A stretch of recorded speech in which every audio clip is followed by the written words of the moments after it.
but the exact opposite has happened. Beijing forged ties and gave money and deals to certain American elites, who became more friendly to the Beijing regime. The culpability of those elites in what we are experiencing today, an increasingly powerful and aggressive China, cannot be overestimated. Members of this special class either seek or are approached with lucrative deals, market access, and accolades. In return, naively or not, strategic and economic benefits flow to the Beijing regime. This has been a vital approach pursued by the communist government, a strategy first proposed by Mao in 1956, Yang Wei Zhong Yong, or Make the Foreign Serve China. More than 60 years later, the strategy has only become more aggressive. Beijing offers deals, inducements, praise, and access to seduce foreign elites into serving their interests. As Professor Anne-Marie Brady, a premier specialist in Chinese influence operations, puts it, Beijing forges close partnerships of mutual advantage with highly prominent foreign figures who can bring commercial or political advantages to China.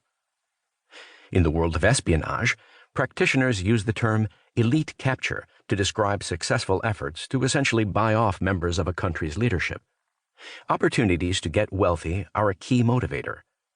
Beijing hopes that at a minimum this approach will neutralize members of the elite by making them less critical or resistant to their policies, or, at a maximum, turn them into actual advocates for Beijing's position. But for some, there are other motives beyond just money.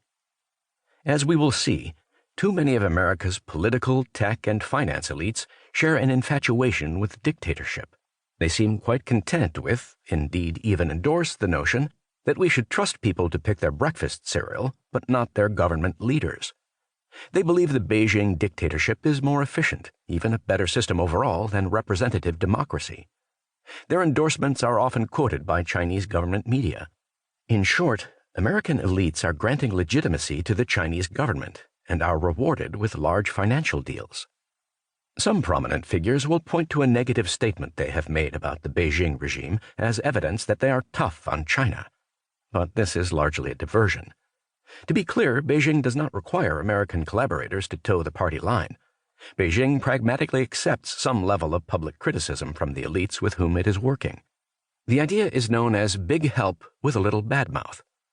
Tolerating some dissent and criticism from its foreign partners is wise because it maintains their partners' cloak of credibility in the eyes of the American public. As long as these elites deliver on key policies and actions that benefit the regime, some criticism is acceptable.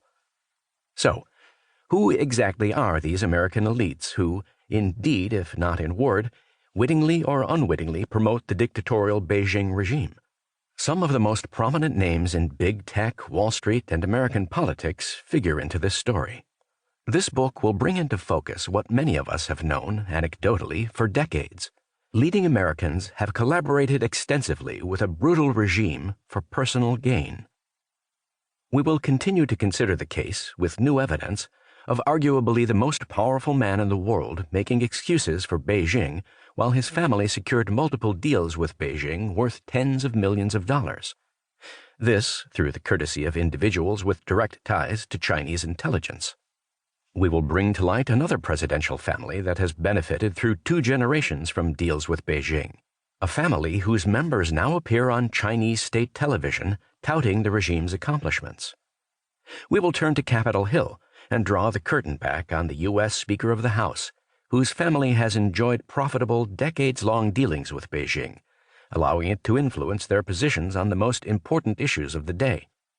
We will meet a powerful U.S. Senator, chair of the Senate Intelligence Committee, who has excused Beijing's actions while her family secured a string of deals with China. We will be introduced to former U.S. senators and members of Congress, who are now on the payroll of Beijing and military-linked firms, lobbying on their behalf in the corridors of Washington. We will be introduced to several former U.S. ambassadors to China, who are now getting rich working for Chinese entities in the United States.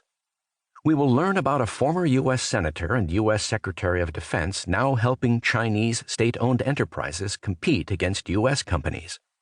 We will expose the former high-ranking U.S. intelligence and security officials now helping Beijing more easily acquire U.S. technologies.